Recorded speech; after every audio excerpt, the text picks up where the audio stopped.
ডিম দিয়ে তো আমরা বন্ধুরা অনেক রকমের রেসিপি বানিয়ে থাকি, কিন্তু কখনো কি ডিমের মধ্যে বেসন মিশিয়ে এই রেসিপিটা বানিয়ে খেয়েছেন?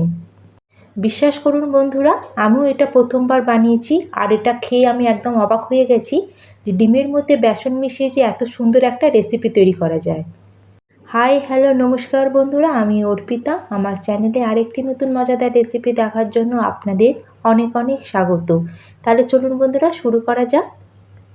আর আজকের এই রেসিপির জন্য আমি এখানে নিয়ে নিয়েছি 3খানা ডিম। আর ডিমের পরিমাণটা আপনাদের দরকার অনুযায়ী আপনারা কম বেশি করে নিতে পারেন।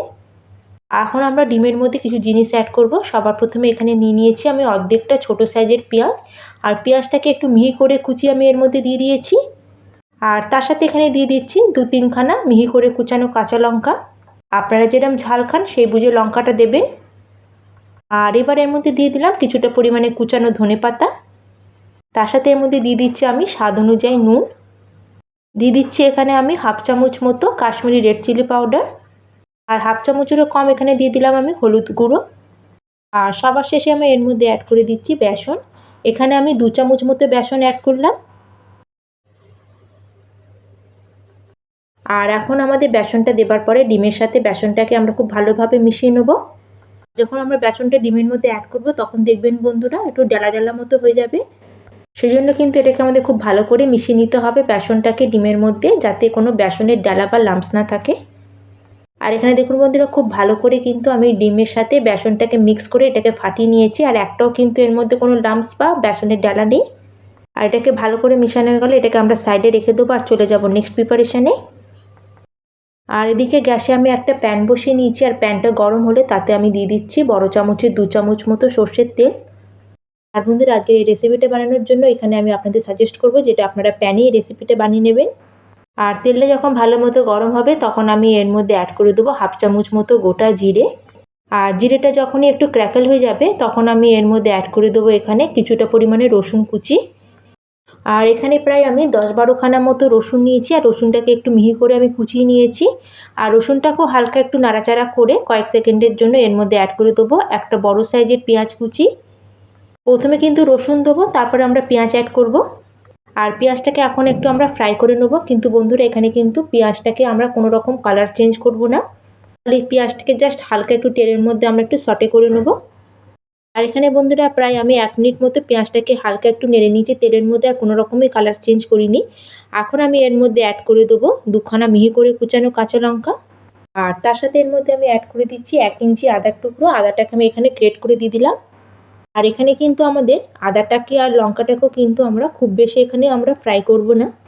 আর এখানে আদাটা লঙ্কাটাকেও আমরা প্রায় 30-35 সেকেন্ডের জন্য একটু নাড়াচাড়া করে নেব। আদা আর লঙ্কাটা হালকা একটু নাড়াচাড়া করে এখন গ্যাসের ফ্লেমটাকে আমরা একদম লোতে করে দেবো। আর লো ফ্লেমে আমরা এখন কিছু মশলা অ্যাড করবো এর মধ্যে। প্রথমে এর মধ্যে দিয়ে দিলাম হাফ চামচ মতো লঙ্কার গুঁড়ো। হাফ চামচ মতো দিয়ে দিলাম এখানে হলুদ গুঁড়ো। আর এবার হাফ চামচ মতো দিয়ে দিলাম ধনে পাউডার। আর এখন এর মধ্যে আমি অ্যাড করে দিচ্ছি 1 চামচ বেসন। আর এখন আমরা সব কিছুকে আবার ভালো করে মিশিয়ে নেব। আর বেসনটা অ্যাড করলে বন্ধুরা বেসিক্যালি আমাদের এখানে বাইন্ডিংটা খুব ভালো আসবে। আর এখানে বেসনটা অ্যাড করলে আমাদের যে গ্রেভির যে টেক্সচারটা অ্যামেজিং তৈরি হবে। আর বেসনটাকে কিন্তু এই স্টেজে আমাদের একটু ভালো করে ভেজে নিতে হবে। আর বেসনটাকে এখানে ততক্ষণ ভাজতে হবে যতক্ষণ বেসনের থেকে একটা হালকা সুন্দর একটা গন্ধ না আসে। আর এখানে কিন্তু বেসনটা কিন্তু একদম যেন কাঁচা না থাকে। আর যখন বেসন থেকে একটা গন্ধ বেরোতে শুরু হবে তখন আমরা এর মধ্যে অ্যাড করে দেবো টমেটো। আর এখানে আমি 2টো মিডিয়াম সাইজের টমেটোকে একটু ছোটো ছোটো টুকরো করে কেটে দিয়ে দিয়েছি। আর টমেটো অ্যাড করেছি যেহেতু সেজন্য আমাদের এখানে নুনটা অ্যাড করতে হবে। আর একটা জিনিস খেয়াল রাখবেন বন্ধুরা, নুনটা কিন্তু আমি এখানে এই গ্রেভির অনুপাতে এখানে দিচ্ছি। আগেও কিন্তু আমরা ডিমে নুন অলরেডি ব্যবহার করেছি। আর এখানে টমেটোটাকে এখন ভালো করে আমরা মিশিয়ে নেব। এখানে আমাদের টমেটোটাকে খুব বেশি ভাজার দরকার নেই বা খুব একটা গলানোর দরকার নেই। খালি টমেটোর যে একটা কাঁচা গন্ধ সেটা যাওয়া পর্যন্ত এটাকে আমাদের নেড়ে নিতে হবে। আর এখানে দেখুন বন্ধুরা, টমেটোটাকে কুক করার সময় আমরা কিন্তু এখানে কোনো রকম কভার করিনি। আর এখানে টমেটোটাকে হালকা একটু কুক করে নিতে হবে যতক্ষণ না আমাদের এই মশলা থেকে একটু তেল ছাড়ছে। আর যদি আপনাদের এই সময় মনে হয় যে বেসনটা কড়ার নিচে লেগে যাচ্ছে তাহলে কিন্তু এখানে সামান্য একটু জল দিয়ে দেবেন। আর এইভাবে আমরা ভালো করে সব কিছুকে আবার মিশিয়ে নেব। আর বন্ধুরা, ডিমের মধ্যে বেসন মিশিয়ে এটা একদম নতুন ধরনের একটা রেসিপি। আপনারা অবশ্যই এটা একবার বানিয়ে দেখবেন। আর এটা ভাত, রুটি, পরোটা সব কিছুর সাথে খাওয়া যাবে। আর এটা কিন্তু বানাতে একদমই বেশি সময় লাগে না, 5-10 মিনিটের মধ্যে এটা আপনারা বানিয়ে রেডি করে নিতে পারবেন। আর টমেটোটা এখানে ভালো মতো কুক হয়ে এর থেকে কিন্তু একটু তেল বেরোতে শুরু হয়ে গেছে। আর ঠিক এই স্টেজে আমি এখানে অ্যাড করে দিচ্ছি দই। এখানে আমি 2 চামচ দইটাকে একটু ভালো করে ফাটিয়ে নিয়েছিলাম। আর দইটা অ্যাড করলে কী হবে বন্ধুরা, এখানে সাওয়ারনেসটা ব্যালেন্স থাকবে, তার সাথে খুব সুন্দর একটা ফ্লেভারও আসবে এই রেসিপিতে। আর এখন দইটাকে খুব ভালো করে আমরা সব কিছুর মধ্যে মিশিয়ে নেবো। আর দইটা দেবার পরে বন্ধুরা খুব বেশি এটাকে কুক করবো না, মাত্র 2 মিনিট মতো ভালো করে এটাকে আমরা এইভাবে মিশিয়ে নেবো। আর প্রায় 2 মিনিট মতো এখানে আমি দইটাকে কিন্তু খুব ভালো করে সব কিছুর সাথে মিশিয়ে নিয়েছি। আর এখন গ্যাসের ফ্লেমটাকে আমি একদম লোতে করে দেবো। আর এখন আমরা গ্যাসের ফ্লেমটাকে লোতে করে দেবো। আর লো ফ্লেমে আমাদের যে বেসন আর যে ডিমের যে আমরা মিক্সচারটা বানিয়ে রেখেছিলাম সেটাকে এর উপর দিয়ে আমরা পুরো দিয়ে দেবো। আর পুরো ভালো করে এটা কিন্তু আমাদের চারিদিকে এটা স্প্রেড করে দিতে হবে। আর এটাকে চারিদিকে ভালো করে স্প্রেড করা হয়ে গেলে বন্ধুরা, এর মধ্যে কিন্তু আমরা কোনো রকম আর খুন্তি লাগিয়ে এটাকে আর নাড়াবো না।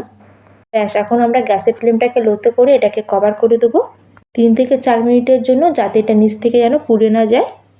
আর প্রায় 3 থেকে 4 মিনিট হয়ে গেছে বন্ধুরা, আমরা ঢাকনা সরিয়ে এখন এটাকে চেক করে নেব।